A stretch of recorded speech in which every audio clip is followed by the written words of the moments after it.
नमस्कार बच्चों, मैं जया सिंह आप सभी का इस कक्षा में बहुत बहुत स्वागत करती हूँ। बच्चों, आज हम क्लास 10th में सामाजिक विज्ञान के अंतर्गत आर्थिक विकास की समझ का तीसरा अध्याय मुद्रा और साख का दूसरा भाग पढ़ेंगे। पढ़ने से पहले हमने पिछली कक्षा में जो पढ़ा था, आइए उसको रिवाइज करते हैं। पिछली कक्षा में हमने किन किन महत्वपूर्ण बिंदुओं पर चर्चा की, एक एक करके एक बार उसको रिवाइज करते हैं। सबसे पहले हम लोगों ने मुद्रा विनिमय का एक माध्यम इसको जाना था, फिर वस्तु विनिमय प्रणाली, आवश्यकताओं का दोहरा संयोग, वस्तु विनिमय प्रणाली के लाभ और वस्तु विनिमय प्रणाली की समस्याओं पर हमारी और आपकी चर्चा हुई थी। इसके बाद हम लोगों ने मुद्रा क्या है, मुद्रा किसे कहते हैं, इस पे बात किया था हम लोगों ने। प्राचीनतम मुद्रा और मुद्रा का आधुनिक रूप, करेंसी और नोट के विषय में बात हुई थी। फिर मुद्रा की विशेषताएं, बैंकों में निक्षेप यानी बैंकों में जो धनराशि जमा होती है उसके बारे में, और लास्ट था आपका चेक से भुगतान। बच्चों, आइए आज हम जिन महत्वपूर्ण बिंदुओं की चर्चा करेंगे एक एक करके उसको पहले देख लेते हैं। तो सबसे पहले हम बैंकों की ऋण संबंधी गतिविधियां यानी बैंकों में जो जमा धन राशि हम लोग करते हैं उस पर कैसे ऋण मिलता है उसके बारे में बात करेंगे। फिर साख की विभिन्न स्थितियां, साख मीन्स ऋण की क्या क्या स्थितियां हो सकती हैं। तीसरा पॉइंट है आपका ऋण की शर्तें। चौथा है विविध प्रकार के साख प्रबंध। पांचवा आपका भारत में साख स्रोत। छठा है औपचारिक और अनौपचारिक क्षेत्रों में ऋण की विशेषताएं। सातवां पॉइंट निर्धनों के लिए स्वयं सहायता समूह। और आठवां है बांग्लादेश का ग्रामीण बैंक। आज इन महत्वपूर्ण बिंदुओं पर हमारी और आपकी चर्चा होगी। आज का हमारा पहला टॉपिक है बैंकों की ऋण संबंधी गतिविधियां, यानी बैंक जो है ऋण कैसे देता है। अभी तक आपने देखा कि लोग बैंक में अपनी धनराशि जमा कर रहे हैं खाता खुलवाकर। आखिर बैंक इन धनराशि का करता क्या है? तो बच्चों, सीधी सी बात यह है कि बैंक जो है उस धनराशि का कुछ हिस्सा अपने पास रखता है और कुछ हिस्सा उन जरूरतमंद लोगों को देता है जिन्हें कर्ज की जरूरत होती है या जिन्हें ऋण की जरूरत होती है। बैंकों को लोगों की जमा राशि स्वीकार होती है और वे इस पर कम ब्याज देते हैं। यानी जो धनराशि लोग बैंक में जमा करते हैं, यानी जिनका खाता बैंक में खुला होता है, बैंक उनकी धनराशि को जमा करती है, लेकिन जो भी वो जमा धनराशि होती है उस पर वो इंटरेस्ट यानी ब्याज कम देती है। बैंक जमा राशि का उपयोग ऋण देने के लिए करते हैं और इस पर उच्च ब्याज लेते हैं। यानी कि जो पैसा बैंक में जमा होता है, बैंक उस पर लोगों को ऋण देता है, लेकिन उस ऋण के बदले वो उच्च ब्याज लेता है। बच्चों, कर्जदारों से लिए गए ब्याज और जमाकर्ताओं को दिए गए ब्याज के बीच का अंतर बैंकों की आय का प्रमुख स्रोत है। आप ये पिक्चर देख रहे हैं, इस पिक्चर में एक तरफ जमाकर्ता है और दूसरी तरफ कर्जदार है और बीच में बैंक बना हुआ है। बैंक देखिए, बैंक की आय बढ़ती है, यानी ये लोग जो पैसे जमा कर रहे हैं, लोग जमा करते हैं, यहाँ पर बैंक की आय बढ़ रही है और ये लोग हैं जो बैंक से ऋण ले रहे हैं। लोग धन निकालते हैं और ब्याज पाते हैं, यानी जो जमा धन राशि है उस पर बैंक उनको ब्याज देता है, भले ही ब्याज की दर कम रहती है। और इधर देखिए, लोग ऋण लौटाते हैं और ब्याज देते हैं। अगला पॉइंट है हमारा साख यानी क्रेडिट। क्रेडिट क्या है बच्चों, या ऋण क्या है, आइए उसको जानें। ऋण से तात्पर्य एक सहमति से है जहां ऋणदाता कर्जदार को धन, आवश्यक वस्तुएं एवं सेवाएं उपलब्ध कराता है और बदले में भविष्य में कर्जदार से भुगतान करने का वादा लेता है। यानी जिनके पास कुछ आवश्यक सुविधाएं लेना होता है वो बैंक से ऋण लेते हैं। जैसे वो आवश्यक सुविधाएं कुछ भी हो सकती है। आज के टाइम में जैसे हम लोग कार खरीदते हैं, मकान खरीदते हैं, तो लोन लेते ही लेते हैं। तो क्या करती है बैंक, वो हमें उतना पैसा लोन देती है, बदले में हमसे हाई इंटरेस्ट लेती है और इससे क्या होता है, जो आम पब्लिक है वो आसानी से अपनी जरूरतों को पूरा कर पाता है। हमारी दैनिक गतिविधियों में ऐसे बहुत से लेन देन होते हैं जहां किसी न किसी रूप में ऋण का प्रयोग होता है। जैसा कि मैंने आपको बताया कि जो भी हमारी आवश्यकता होती है आसानी से अब हम बैंकों से ऋण लेकर पूरा कर लेते हैं। बच्चों, अगला हमारा पॉइंट है साख की विभिन्न स्थितियां। जैसा कि मैंने बताया कि हमारे दैनिक जीवन में ऋण की आवश्यकता बहुत पड़ती है, तो यहाँ पर मैं आपको दो स्थितियों से परिचित कराऊंगी। एक स्थिति ऐसी है जिसमें जो जूता व्यापारी है सलीम, वो ऋण लेकर सफल हो जाता है और अपनी आय को बढ़ा लेता है, अपनी जीवन स्तर को सुधार लेता है। लेकिन दूसरी स्थिति जो है आपको मैं बताऊंगी स्वप्ना की, जो कर्ज लेती तो है लेकिन वो कर्ज जाल में फंस जाती है। तो आइए सबसे पहले हम सलीम के बारे में बात करते हैं, जो साख की पहली स्थिति है उसके बारे में। इसमें एक कहानी है, उस कहानी को आप ध्यान से सुनेंगे। पहला कहानी है आपका त्योहारों का मौसम। इसमें दिया गया है कि अब से 2 महीनों बाद त्योहार का मौसम है और जूता निर्माता सलीम के पास शहर के एक बड़े व्यापारी से 3000 जोड़ी जूतों की मांग आती है, जिसे उसे 1 महीने के अंदर पूरा करना है। उत्पादन के काम को समय पर पूरा करने के लिए सलीम को सिलाई और चिपकाने के काम के लिए अतिरिक्त मजदूर रखने की आवश्यकता है। इसके लिए सलीम क्या करता है, क्योंकि सलीम के पास अपनी पूंजी तो है नहीं, तो सलीम जो है इन सभी खर्चों को पूरा करने के लिए 2 स्रोतों से ऋण लेता है, यानी कर्ज लेता है। कैसे? पहला, वो चमड़ा व्यापारी से चमड़ा अभी देने का प्रस्ताव रखता है, यानी वो चमड़ा व्यापारी से कहता है कि आप हमें चमड़ा अभी उपलब्ध कराइए। और दूसरा स्रोत वो लेता है बड़े व्यापारी से, जिसने उसे ऑर्डर दिया था। 1000 जूतों के लिए अग्रिम भुगतान के रूप में नकद कर्ज लेता है तथा महीना खत्म होने से पहले पूरा ऑर्डर पहुंचाने के लिए भी बोलता है। महीने के आखिर में सलीम जो है जूते पहुंचाने में कामयाब होता है, उसे अच्छा खासा लाभ भी होता है और वह उधार लिए धन की अदायगी भी आराम से कर लेता है। इस स्थिति में आपने ये देखा कि इसमें उत्पादन खर्च को पूरा करने हेतु ऋण का उपयोग किया गया और उत्पादन पूरा करके आय को बढ़ाया गया। इस तरह से ऋण एक महत्वपूर्ण और सकारात्मक भूमिका निभाता है। यानी जब सलीम ने जो ऋण लिया वो उसने नियत समय पर अपने काम को भी पूरा किया और धीरे धीरे अपनी आर्थिक स्थिति में भी सुधार लाया। बच्चों, दूसरी स्थिति है स्वप्ना की। स्वप्ना देखिए एक छोटी किसान है और स्वप्ना अपने 3 एकड़ जमीन पर मूंगफली की खेती करती है। वह इस उम्मीद पर कि फसल तैयार होने पर कर्ज को अदा कर देगी, वह खेती के खर्चों के लिए साहूकार से ऋण लेती है। यानी गांव में जो साहूकार होते हैं, व्यापारी होते हैं, वो कर्ज दिया करते हैं।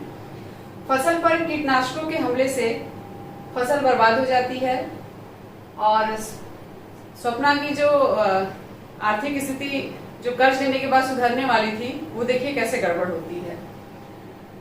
हालांकि स्वप्ना फसल पर महंगी कीटनाशक दवाइयां छिड़कती है, उससे कोई खास फर्क नहीं पड़ता है।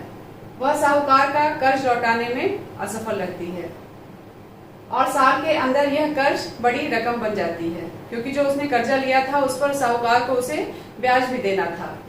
अगले साल स्वप्ना खेती के लिए दोबारा उधार लेती है। इस साल फसल सामान्य रहती है, लेकिन इतनी कमाई नहीं होती कि वह अपना कर्ज वापस कर सके। वह कर्ज में फंस जाती है और उसे कर्ज को चुकाने के लिए अपनी जमीन का कुछ हिस्सा बेचना पड़ता है। यानी यहाँ पर स्थिति ये थी कि ऋण कर्जदार को उस स्थिति में ले जाता है जहां वह ऋण चुकाने में असफल हो जाता है।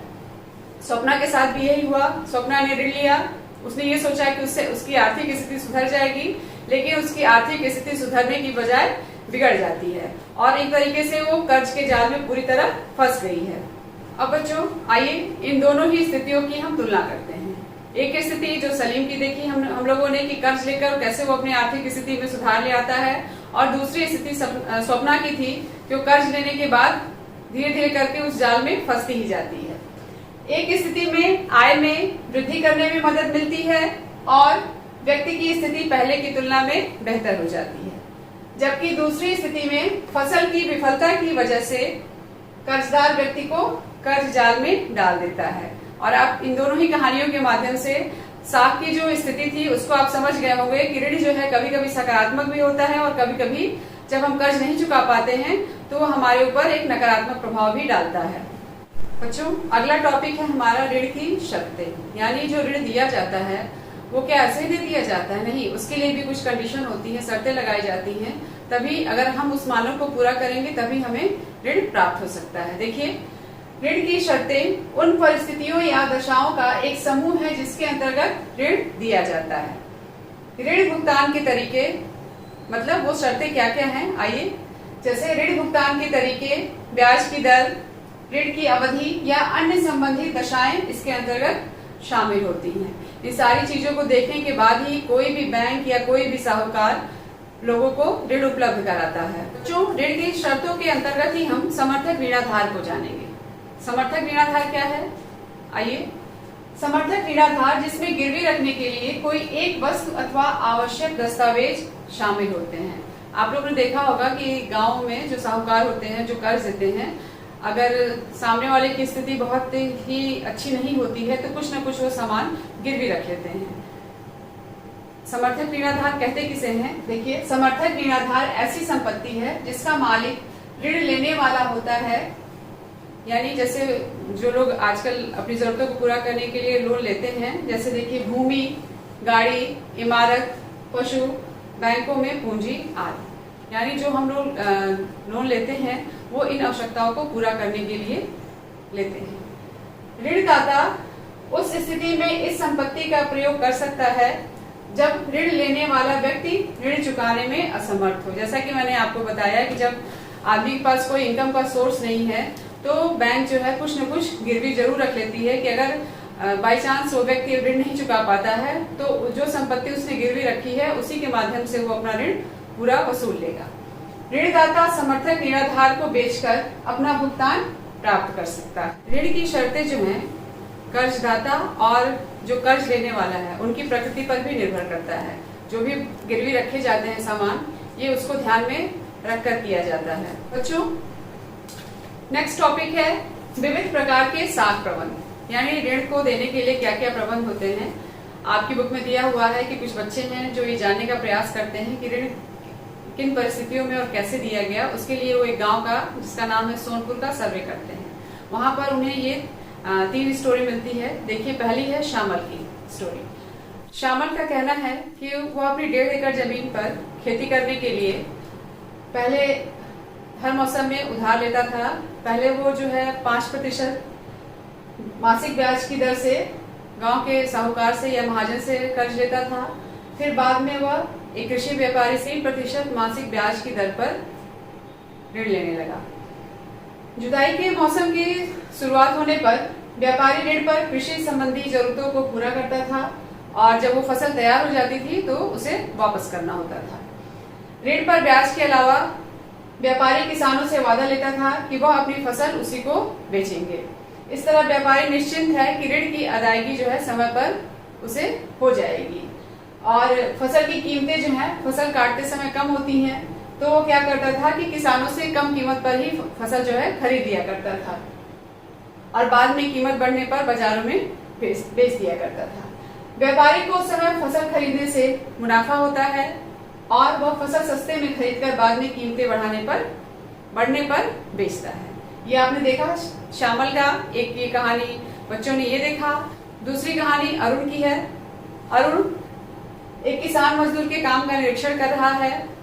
अरुण के पास 7 एकड़ जमीन है और अरुण सोनपुर के उन कुछ लोगों में से है जिसे खेती के लिए बैंक से ऋण मिला है। इस ऋण पर वार्षिक ब्याज दर 8.5% है और इसे अगले 3 वर्षों में कभी भी लौटाया जा सकता है।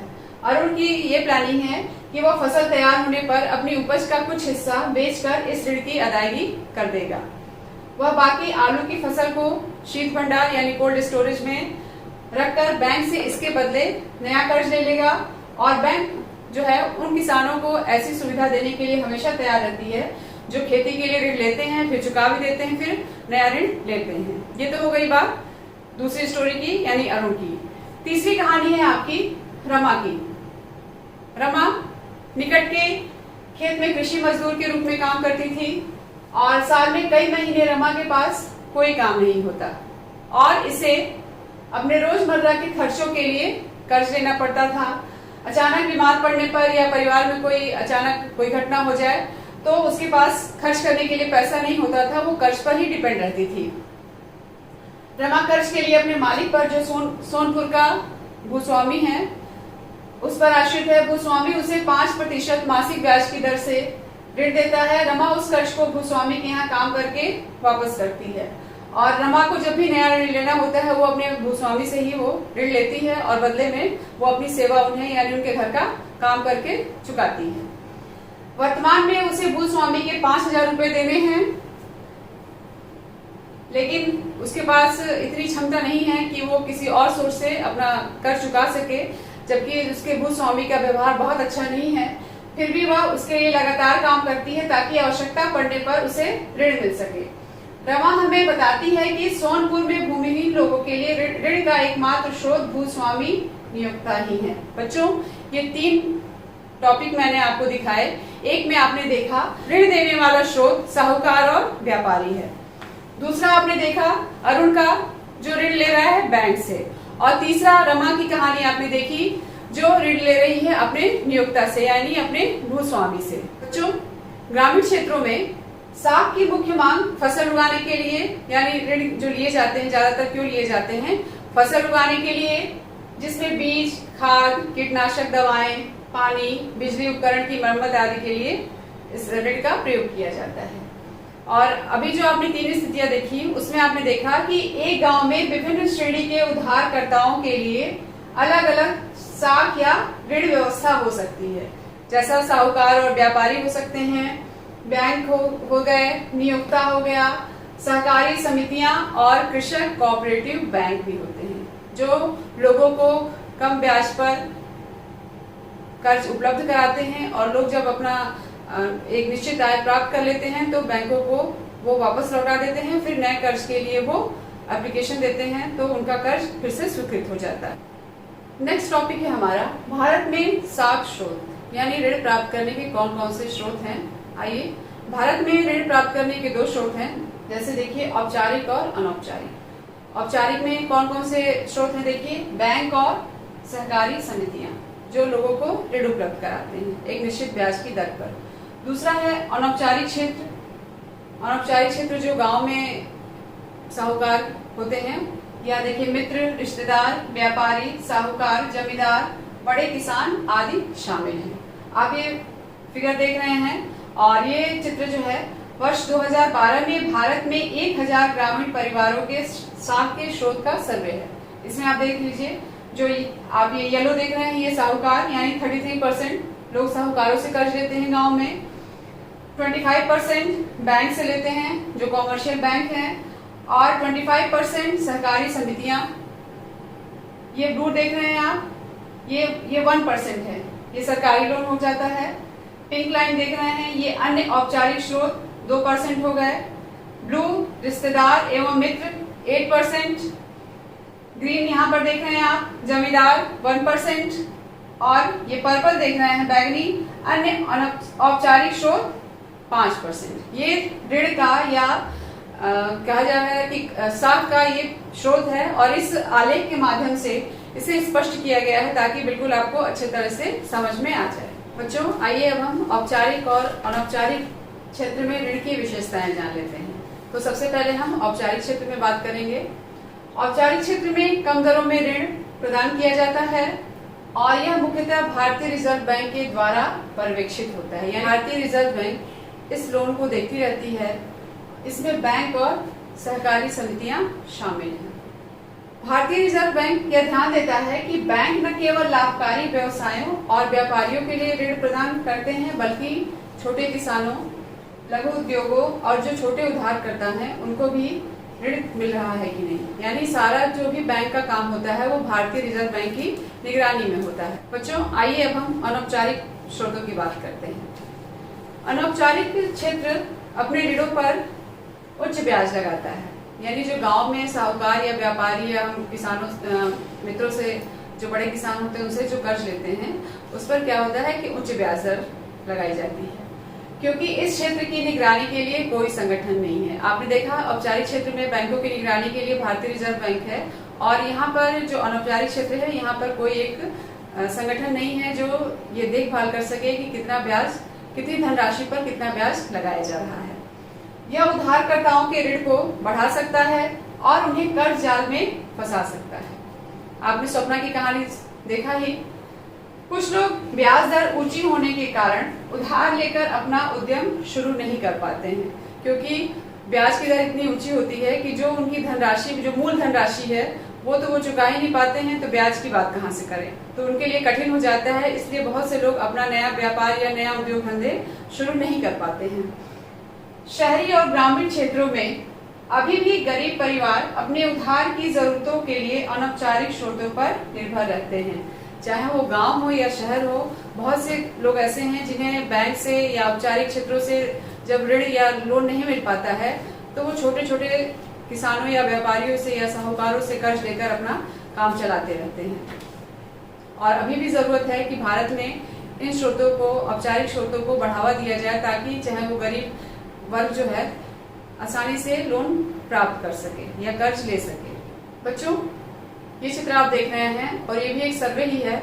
इसमें आप देखिए शहरी परिवारों द्वारा लिए गए कुल ऋण का कितना प्रतिशत औपचारिक तथा कितना प्रतिशत अनौपचारिक था। इसमें आप देख लीजिए, नीला रंग अनौपचारिक स्रोत में ऋण की प्रतिशत को दर्शा रहा है और बैंगनी कलर यानी ये औपचारिक स्रोत में ऋण का प्रतिशत बता रहा है। अनौपचारिक और अनौपचारिक क्षेत्रों में ये सर्वे किया गया है शहरी क्षेत्रों का। ये 15% लोग औपचारिक स्रोतों से ऋण ले रहे हैं और 85% लोग हैं जो गरीब परिवार के ये अनौपचारिक स्रोतों से ऋण लेते हैं। दूसरा सर्वे आप देख रहे हैं कि जहां पर कम संपत्ति वाले परिवार हैं, ये 53% अनौपचारिक स्रोत में लेते हैं और 47% लोग औपचारिक स्रोतों से ऋण ले रहे हैं। समृद्ध परिवार, यहाँ पर देखिए 28% लोग अनौपचारिक स्रोतों से ऋण ले रहे हैं और 72% लोग औपचारिक स्रोतों से।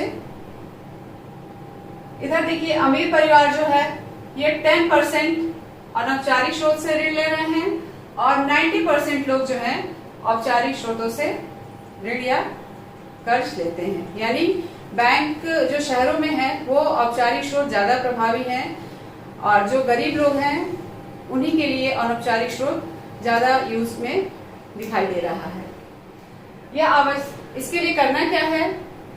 यह आवश्यक है कि औपचारिक ऋण का समान वितरण हो ताकि गरीब वर्ग भी आसानी से सस्ते ऋणों का लाभ ले सके। यानी जो औपचारिक क्षेत्र में जो कठिनाइयां होती हैं, लोगों को ऋण लेने में जो दिक्कत आ रही है उसको दूर किया जाए ताकि भारत में रहने वाला हर गरीब व्यक्ति आसानी से बैंकों से या औपचारिक स्रोतों से ऋण प्राप्त कर सके।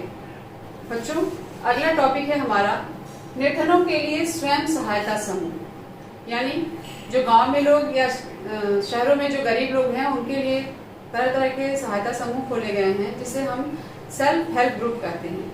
आइए उनके बारे में हम जानते हैं।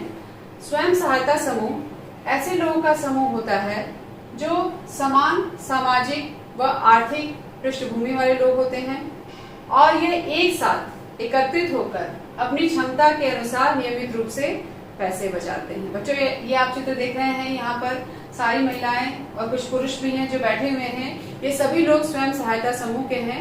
इसमें क्या होता है कि लोग आपस में मिलजुल कर बैठकर एक योजना बनाते हैं और योजना के तहत नियमित रूप से कुछ न कुछ रोज जो है बचत करते हैं और उस धनराशि को बैंक में या जो भी उनका स्रोत होता है उसमें वो जमा करते हैं। बच्चों, इसमें सदस्य अपनी जरूरतों को पूरा करने के लिए समूह से छोटे कर्ज ले सकते हैं।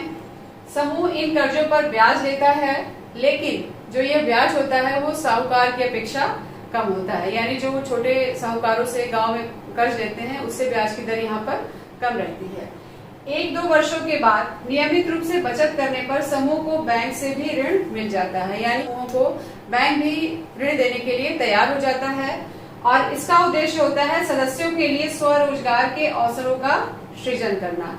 यानी जो भी स्वयं सहायता समूह से जुड़े हुए लोग हैं, बैंक उनको लोन इसलिए प्रदान करती है ताकि वे लोग आत्मनिर्भर बन सके और अपनी आर्थिक स्थिति को सुधार सके। बच्चों, बचत और ऋण संबंधी गतिविधियों से संबंधित जितने भी निर्णय होते हैं, समूह के जो ज्यादातर सदस्य होते हैं वो आपस में मिलकर लेते हैं और वो फैसला करते हैं कि किस तरीके से ऋण को चुकाया जाए। अगर कोई ऋण को चुकाने में आनाकानी करता है तो समूह के सदस्य उस पर उचित कार्रवाई करने से भी पीछे नहीं हटते हैं। ये जो स्वयं सहायता समूह है, ये जो सदस्य होते हैं आपस में कर्ज लेते रहते हैं और इनके कर्ज लेने का कुछ न कुछ कारण होता है। जैसे देखिए, छोटे छोटे कर्ज किसी जमीन को छुड़ाने हेतु, बीज, खाद, घर बनाने और पशु इत्यादि संपत्ति खरीदने हेतु लिए जाते हैं।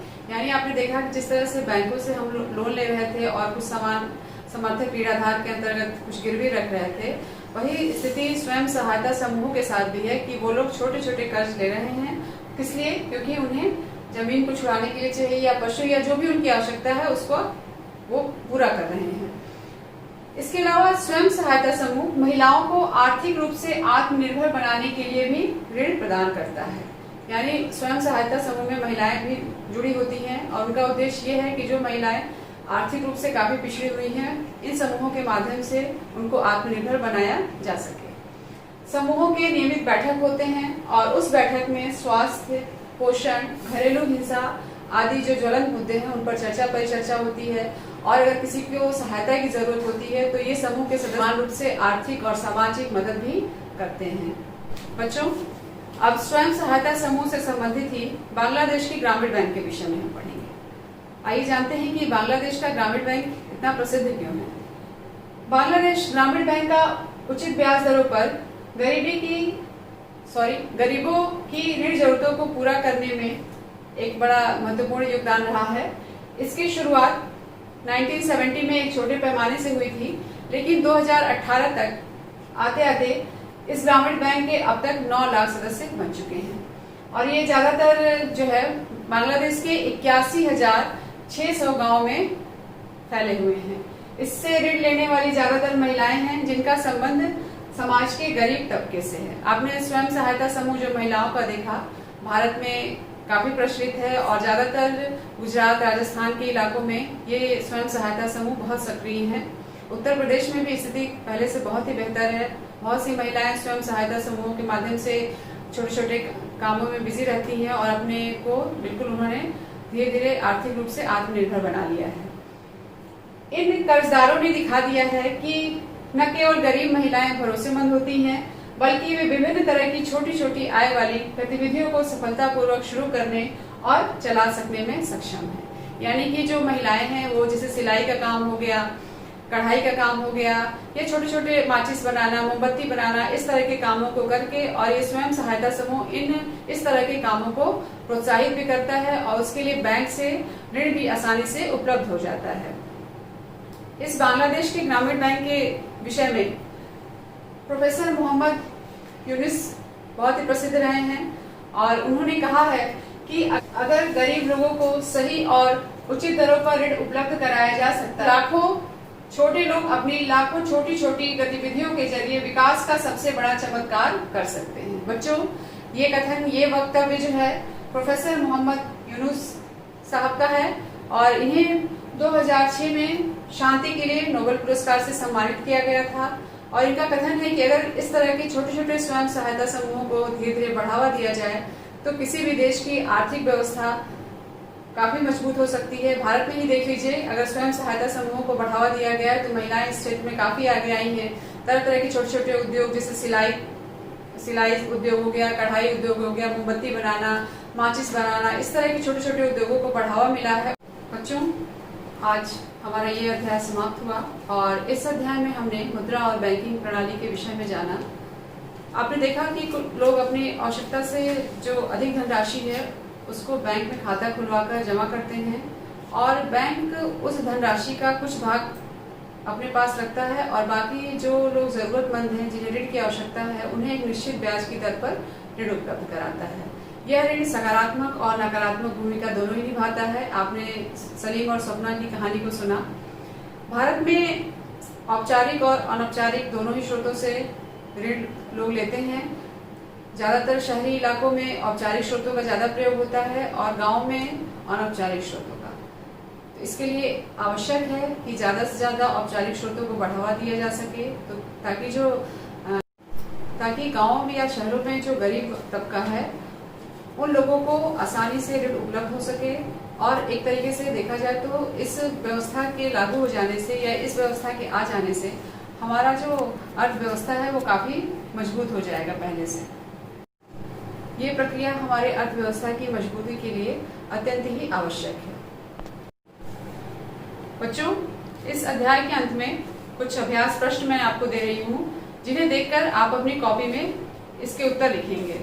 5 प्रश्न हैं। आइए देखते हैं कौन कौन से वो प्रश्न हैं। पहला प्रश्न है, साख से क्या तात्पर्य है। दूसरा प्रश्न है, साख व्यवस्था की विविधता के प्रमुख कारण बताइए। तीसरा है, जमाकर्ता और कर्जदार के बीच मध्यस्थता का काम कौन करता है। चौथा प्रश्न है, औपचारिक क्षेत्र में भारतीय रिजर्व बैंक की भूमिका को स्पष्ट कीजिए। पांचवा प्रश्न है, स्वयं सहायता समूह की विशेषताएं बताइए। बच्चों, ये 5 प्रश्न हैं, आप इन्हें अपनी कॉपी में देखकर ध्यान से लिखेंगे। धन्यवाद।